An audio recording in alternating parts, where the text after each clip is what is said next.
इस पर मुझे बोलने का मौका दिया, इसके लिए बहुत बहुत धन्यवाद।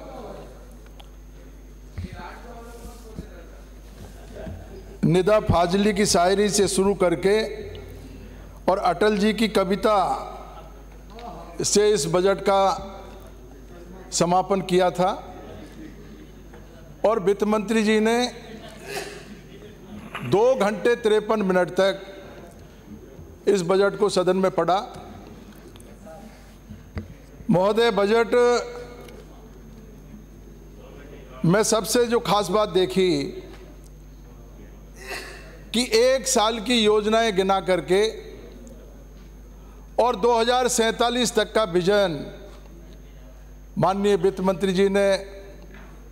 सदन में बताया। बजट में रोजगार, शिक्षा, उद्योग, कृषि, महिला, मजदूर, किसान सब को फोकस किया, सब बिंदुओं को छूने की कोशिश की और बजट का प्रावधान किसी न किसी रूप में कम या ज़्यादा उसमें किया है। लेकिन सभापति महोदय, हम सच्चाई से मुंह नहीं मोड़ सकते। आज भी 5.7 लाख करोड़ रुपया सरकार पे कर्जा है और इस बजट में 2.64 लाख करोड़ हमारी आमदनी दर्शाई गई है और 2.90 लाख करोड़ सरकार की खर्चा और 25,000 करोड़ रुपया सरकार कर्ज लेने के लिए अभी भी इसमें विचार कर रही है। तब जाकर के आपके इस बजट की घोषणाएं पूरी होंगी। सभापति जी, हमारे इस लोकतंत्र की खूबी है, संविधान के आर्टिकल 202 से 207 तक 202 से 207 तक लोकतांत्रिक सरकारों को, चुनी हुई जो सरकारें हैं उनको अपना राजस्व इकट्ठा करने की छूट दी गई है और राजस्व इकट्ठा करने के बाद में उसको किस तरह वो सरकारें व्यय करेगी, आय और व्यय का ये जो लेखा है, इसको हम बजट कहते हैं। संविधान निर्माताओं ने यह सोच करके कि लोकतांत्रिक सरकारें जन कल्याण के काम करेगी और जो राजस्व उनको प्राप्त हो रहा है उस राजस्व का बंटवारा भी कल्याणकारी योजनाओं में करेगी। लेकिन हम ये देख रहे हैं कि जिस तरह की नीतियां और प्राथमिकताएं अभी सरकार ने तय की है, उससे सरकार की कथनी और करनी में बहुत ज़्यादा अंतर नज़र आ रहा है। बिंदु संख्या 33 में, बजट के बिंदु संख्या 33 में माननीय वित्त मंत्री जी ने 5,000 करोड़ रुपए के काम किले, महल और सांस्कृतिक विरासत को संरक्षण के लिए इसमें प्रावधान किया है। और बजट के बिंदु संख्या 85 जिसमें हम लोग EWS वर्ग के युवाओं की शिक्षा, रोजगार, बालिका संबल और उनके परिवारों की सुरक्षा के लिए मात्र 150 करोड़ रुपए का प्रावधान किया। इसी तरीके से अनुसूचित जाति, जनजाति, OBC, सफाई कर्मचारी, अल्पसंख्यक समुदाय को भी रियायती दर पर ऋण उपलब्ध करवाने का भी बहुत कम बजट अर्थात 100 करोड़ रुपए प्रस्तावित किए हैं। बिंदु संख्या 80 में अगर हम देखते हैं तो TSP क्षेत्र में निवासरत जनजाति के परिवारों को मात्र 75 करोड़ रुपए का प्रावधान किया है। इससे हम लोगों को ये साफ जाहिर हो रहा है कि इस बजट में जो राजस्व प्राप्त होगा उस राजस्व का बंटवारा वीकर सेक्शन को नहीं करके, कमजोर वर्ग के लोगों को नहीं करके और किले और महलों पे इसका जो फोकस किया है, ये किसी भी लोकतांत्रिक सरकार के लिए शोभा की बात नहीं है। मैं आप सब लोगों को भी ये निवेदन करना चाहता हूं, मेरे सत्ता पक्ष के साथी हैं, आप लोगों ने भी अभी देखा होगा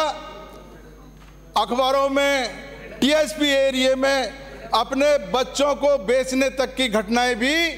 अभी अखबारों में छपी है। साथियों, अपने बच्चों को कौन बेचता है? वो जब बेचने की बात करता है तब जाकर के, जब उसके घर में खाने के भी अगर लाले पड़ रहे हैं और बहुत ही ज़्यादा अगर कोई गरीबी की स्थिति होती है तब जाकर के भी अपने बच्चों को बेचने की बात नहीं करता। ऐसी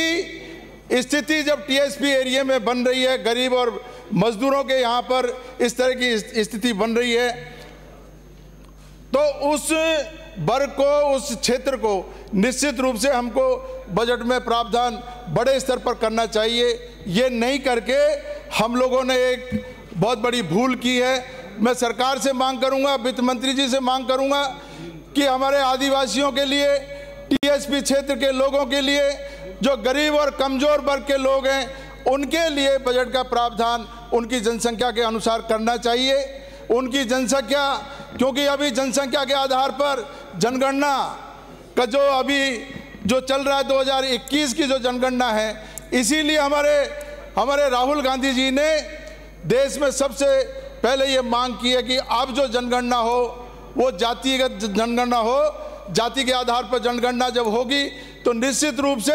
हमारे वीकर सेक्शन के लोग, आदिवासी और गरीब लोगों का सही संख्या में उसमें पता लगेगा और उसी आधार पर उनको बजट का जो है अलोकेशन होगा।